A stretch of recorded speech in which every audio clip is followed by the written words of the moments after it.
बिस्मिल्लाहिर्रहमानिर्रहीम। Export documentation channel पर एक नई वीडियो के साथ अपने तमाम दोस्तों को खुशामदीद। आज का हमारा टॉपिक है when no need of bill of exchange.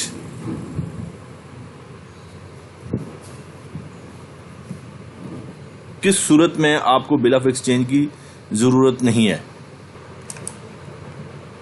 Bill of exchange के ऊपर मेरी कई वीडियोस मौजूद हैं और मैं बार बार इस बात को एक्सप्लेन कर चुका हूं, लेकिन बहुत से दोस्त हैं जो बिगनर हैं, वो कंफ्यूज रहते हैं। तो मैंने सोचा इस टॉपिक के ऊपर एक अलग से पूरी वीडियो बना दी जाए ताकि दोस्तों को पता चल सके कि किस केस में बिल ऑफ एक्सचेंज की रिक्वायरमेंट है और किस केस में बिल ऑफ एक्सचेंज की रिक्वायरमेंट नहीं है। अच्छा, आप ये देखें, ऊपर जो मैंने हेडिंग लिखी है बिल ऑफ एक्सचेंज के सामने ब्रैकेट में मैंने ड्राफ्ट का वर्ड लिखा है। असल में जो बिल ऑफ एक्सचेंज होता है इसे इंटरनेशनल ट्रेड में ड्राफ्ट के नाम से इसको याद किया जाता है। एलसी के अंदर भी वर्ड ड्राफ्ट यूज होता है, बिल ऑफ एक्सचेंज नहीं होता। तो इसलिए दोस्तों से गुजारिश है कि अगर कहीं वर्ड ड्राफ्ट आए तो उसका मतलब बिल ऑफ एक्सचेंज ही है। एलसी के अंदर ड्राफ्ट का वर्ड यूज होता है, बिल ऑफ एक्सचेंज का वर्ड यूज नहीं होता। ठीक है, तो अब ये मैंने नीचे पेमेंट टर्म्स लिखी हैं जो यूजली पेमेंट टर्म जिनके ऊपर काम होता है। नंबर 1 है LC at sight. LC at sight का मतलब है, साइट का मतलब तो वैसे तो सब लोग थोड़े से कंफ्यूज होंगे कि साइट का मतलब है देखना। तो एलसी एट साइट का क्या मतलब है? एलसी एट साइट का मतलब एक टर्म यूज हुई है साइट की। इसका मतलब यह है कि जैसे आपके डॉक्यूमेंट जाएंगे बायर के पास तो वो देखते ही यानी फौरी तौर पर आपको पेमेंट कर देगा। तो उसे एलसी एट साइट के लिए टर्म्स इन्होंने यूज कर ली है। तो अब यही यूज हो रही है इंटरनेशनल ट्रेड में, एलसी एट साइट। इसका मतलब यह है कि जैसे ही आपके डॉक्यूमेंट जाएंगे बायर के पास, अगर डॉक्यूमेंट एज पर एलसी रिक्वायरमेंट पूरे हैं तो फौरन आपको पेमेंट कर देगा। तो उसे एलसी एट साइट कहा जाता है। तो इसके ऊपर जो इसके लिए जो बिल ऑफ एक्सचेंज बनता है, यानी जितना आपका इनवाइस का अमाउंट है उस अमाउंट का बिल ऑफ एक्सचेंज बनेगा। जो आपका बिल है, जो आप कॉमन लैंग्वेज में बिल कहते हैं ना, आप लोकल मार्केट में कोई चीज़ परचेज करते हैं तो बिल आपको दिया जाता है। इसी तरह इंटरनेशनल ट्रेड में जो आप इनवाइस भेजते हैं वही आपका बिल होता है। तो उस अमाउंट का ये बिल ऑफ एक्सचेंज बनता है और उसके ऊपर साइट का वर्ड यूज होता है। उर्दू में इसे दर्शनी हुंडी कहा जाता है। जो साइट बिल ऑफ एक्सचेंज होता है ना, sight bill of exchange, LC at sight के ऊपर जो बिल ऑफ एक्सचेंज बनता है उसे उर्दू में और शायद हिंदी में भी दर्शनी हुंडी ये वर्ड यूज होता है। जिन लोगों ने उर्दू में या हिंदी में पढ़ा है तो उन लोगों को कंफ्यूज होने की जरूरत नहीं है। इकोनॉमिक्स के अंदर दर्शनी हुंडी का वर्ड यूज हुआ है साइट के लिए, साइट बिल ऑफ एक्सचेंज के लिए। तो एलसी एट साइट जो है इस पे ड्राफ्ट की जरूरत होती है, बिल ऑफ एक्सचेंज की जरूरत होती है। ठीक है, नंबर 2 में आ गया यूजान एलसी। यूजान एलसी जो वो एलसी जिसके ऊपर आप क्रेडिट के ऊपर माल दे रहे हैं, शिपमेंट आप दे रहे हैं, कुछ टाइम के बाद आपको पेमेंट आनी है, 30 डेज के बाद, 60, 90 डेज के बाद। इसमें भी बिल ऑफ एक्सचेंज की रिक्वायरमेंट है। ठीक है, बिल ऑफ एक्सचेंज याद रखें, जो आपका इनवाइस का अमाउंट है, जो अमाउंट आप क्लेम कर रहे हैं, जो आप अमाउंट आपने अपने बायर से लेना है उसका बिल ऑफ एक्सचेंज बनता है। ठीक है, यूजान एलसी में भी इसी अमाउंट का बिल ऑफ एक्सचेंज बनेगा। नंबर 3 पे आ गया डीएपी। डीएपी आगे स्लैश करके सीएडी फिर स्लैश करके डीपी लिखा हुआ है। डीएपी है डॉक्यूमेंट्स अगेंस्ट पेमेंट।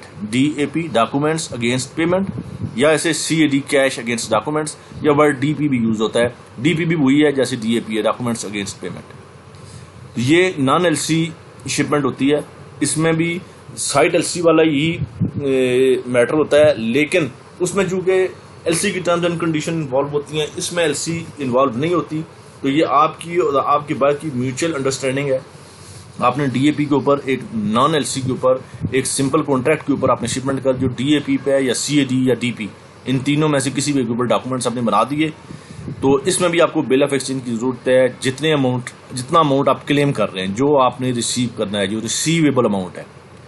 नंबर 4 पे आप आए, सम एडवांस या टीटी, जो आपको कुछ एडवांस उसने दे दिया या टीटी कर दी। ठीक है ना। And balance at CAD, DP, DAP, CAD, DAP और डीपी, यानी 4 नंबर पर देखें, उसमें उसने कुछ आपको एडवांस पेमेंट कर दी या टीटी। इसे एडवांस या टीटी दोनों एक ही चीज है। उसने आपको 20% सपोज एडवांस दे दिया या 20% की टीटी कर दी। बैलेंस 80% उसने कहा जी ये मैं आपको सीएडी के ऊपर दूंगा या डीएपी या डीपी। तीनों मैंने जैसे पहले एक्सप्लेन किया कि तीनों एक ही चीज है। तो इसमें भी बिल ऑफ एक्सचेंज की जरूरत है, लेकिन टोटल अमाउंट के ऊपर नहीं। यानी अगर 1,000 रुपये का या $1,000 की शिपमेंट है, उसमें 20% उसने आपको टीटी कर दी, एडवांस कर दिया, तो 1,000 का 20% बनेगा $200। $200 उसने आपको एडवांस पे कर दिया, बैलेंस बचा $800। $1,000 की शिपमेंट थी, 20% उसने आपको एडवांस पेमेंट कर दी यानी $200 की, तो बैलेंस है 800। तो जो डॉक्यूमेंट्स आपके जाएंगे उसमें जो आप क्लेम करेंगे वो $800 क्लेम करेंगे। तो $800 आप क्लेम कर रहे हैं उसको। $1,000 में से $200 आपने ले लिए, $800 आपने अभी रिसीवेबल है आपको, तो आपका जो बिल ऑफ एक्सचेंज बनेगा वो $800 का बनेगा। ठीक है, वो CAD के ऊपर बनेगा। अच्छा, आगे नंबर 5, 100% एडवांस या TT। इसमें उसने आपको 100% एडवांस कर दी। अब बिल ऑफ एक्सचेंज की जरूरत ही नहीं है, क्योंकि बिल ऑफ एक्सचेंज उस अमाउंट का बनता है जो आपको रिसीवेबल है, अमाउंट जो अमाउंट आप क्लेम कर रहे हैं। इसमें इनवाइस पूरे अमाउंट की बन जाएगी, डॉक्यूमेंट्स आपके बैंक में नहीं जाएंगे, डायरेक्ट आपके बायर को चले जाएंगे। आपके बैंक को कॉपी चाहिए तो आप एक कॉपी दे देंगे। पाकिस्तान में बैंक्स को एक कॉपी चाहिए होती है।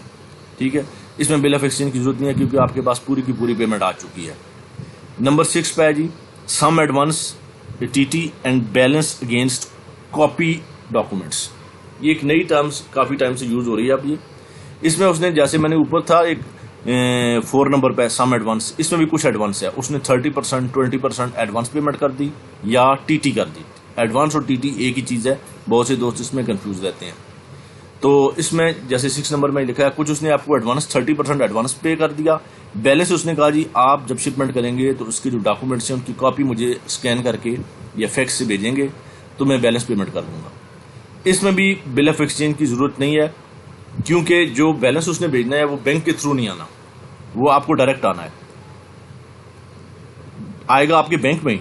लेकिन बैंक की इन्वॉल्वमेंट डॉक्यूमेंट्स के सिलसिले में बैंक की इन्वॉल्वमेंट इसमें नहीं होगी। 6 में नंबर 6 को दोबारा मैं एक्सप्लेन कर देता हूं कि उसने 30% यानी $1,000 की शिपमेंट है, 30% यानी $300 उसने आपको एडवांस पेमेंट कर दी, बैलेंस है $700। आपने कॉपी डॉक्यूमेंट्स भेज दिए उनको, बिल ऑफ लीडिंग की कॉपी या इनवाइस की, और जो भी डॉक्यूमेंट्स हैं उनकी एक स्कैन कॉपी आपने उसको भेज दी।